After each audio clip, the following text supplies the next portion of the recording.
Assalamualaikum warahmatullahi wabarakatuh. Halo semuanya, perkenalkan saya Sarli Nur Cahyati.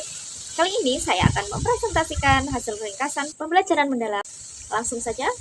Pendekatan pembelajaran mendalam adalah salah satu cara belajar yang menempatkan pemahaman sebagai fokus utama atau tujuan utama dalam proses pembelajaran. Nah, dalam pendekatan ini, siswa tidak hanya diminta untuk sekedar menghafalkan informasi, tetapi juga memaknai makna atau memahami makna, melihat keterkaitan konsep, serta mampu menerapkan pengetahuannya dalam kehidupan sehari-hari. Pembelajaran dipandang sebagai proses yang holistik.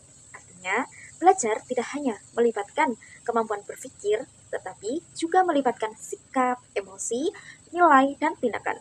Siswa didorong untuk aktif, bertanya, mencoba, dan menemukan sendiri pemahamannya melalui pengalaman belajar yang nyata dan kontekstual.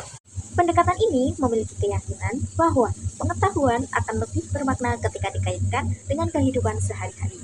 Oleh karena itu, guru tidak hanya menyampaikan materi, tetapi juga menghadirkan situasi belajar yang relevan dengan pengalaman siswa. Misalnya, melalui pengalaman lingkungan sekitar, pemecahan masalah nyata, diskusi kelompok, atau proyek sederhana. Pembelajaran pendekatan mendalam juga didasarkan pada 3 prinsip utama. Prinsip yang pertama yaitu berkesadaran. Siswa belajar dengan perhatian penuh, terlibat secara aktif, dan memahami tujuan pembelajaran yang akan dilakukan. Prinsip yang kedua yaitu bermakna. Materi pembelajaran yang diajarkan memiliki manfaat yang nyata bagi siswa, sehingga mereka menganggap bahwa apa yang mereka pelajari itu penting dan berguna bagi kehidupannya. Prinsip yang ketiga adalah menggembirakan. Proses belajar berlangsung dengan suasana yang positif, aman, dan menumbuhkan rasa ingin tahu. Ketika siswa merasa senang, maka motivasi belajar akan secara alamiah tumbuh. Kemudian, dalam prosesnya, pembelajaran mendalam menekankan 3 tahapan berpikir utama. Tahap pertama yaitu memahami. Pada tahap ini, siswa mengenali konsep besar, ide pokok, dan hubungan antar informasi. Kemudian, pemahaman juga dibangun melalui membaca, mengamati, mendengar, dan berdiskusi. Tahap yang kedua yaitu mengaplikasikan. Siswa menggunakan pengetahuan yang telah dipahami untuk menyelesaikan masalah, melakukan percobaan, membuat karya, atau menjelaskan fenomena di lingkungan sekitar. Nah, pada tahap ini, pengetahuan mulai berfungsi sebagai alat untuk berpikir dan bertindak. Kemudian, tahap ketiga adalah merefleksi. Siswa meninjau kembali pengalaman belajarnya, menyadari apa yang telah dia pahami, serta mengidentifikasi hal-hal yang masih perlu diperbaiki. Nah, refleksi ini membantu siswa untuk menjadi pembelajar yang sadar, mandiri, dan terus berkembang.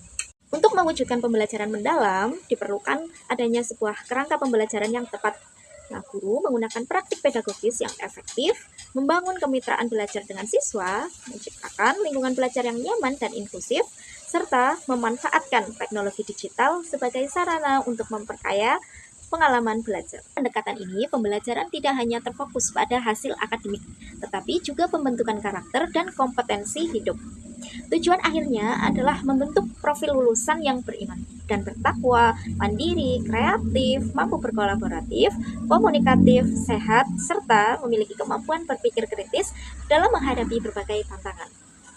Dengan pembelajaran mendalam, siswa tidak hanya sekedar mengetahui informasi, mereka memahami, mengalami, merefleksikan, dan menggunakan pengetahuannya sebagai bekal utama untuk berpartisipasi aktif dalam kehidupan mereka sehari-hari.